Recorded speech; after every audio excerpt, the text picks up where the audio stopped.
আমি প্রতিদিন সকালবেলা অফিস যাই ট্রেনে করে।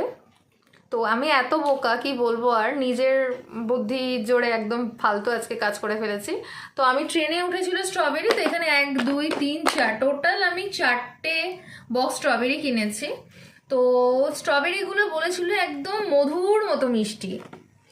মধু তো দূর কি ব্যথা, চিনির চয়ের মতো মিষ্টি নয়। লোকটা আমাকে ডাহা ঠকালো। 200 টাকা তো গেলই আমার, সেটা তো ঠিক আছে, কিন্তু এই 4 প্যাকেট আমি স্ট্রবেরি নিয়ে যে কি করব আমি নিজেই বুঝতে পারছি না। না এটা ডেজার্ট খাবো, না স্মুদিতে দেবো, কি করব আমি নিজে বুঝতে পারছি না। আপাতত এই স্ট্রবেরিগুলোকে ফ্রিজে স্টোর করে রাখছি, পরে ঠান্ডা মাথায় ভাববো এগুলোকে কিভাবে উদ্ধার করা যায়। 2টো প্যাকেট নিয়েছি বলে 100 টাকা, আর সিঙ্গেল প্যাকেট নিলে 60 টাকা করে। আমি বারবার জিজ্ঞেস করলাম স্ট্রবেরিগুলো মিষ্টি হবে? হ্যাঁ দিদি ভাই খুব মিষ্টি হবে, এত মিষ্টি হবে মানে মধুর মতো। নেক্সট দিন যদি পাই, আমি যে কী করবো নাকি আমি নিজেই জানি। মানে লোক ঠকানো ব্যবসা। বলে দিতে পারতো যে মিষ্টি নেই, মানে যা তো অবস্থা। স্ট্রবেরিগুলো দেখো, আমার দেখে আমার কান্না পাচ্ছে। 4টে।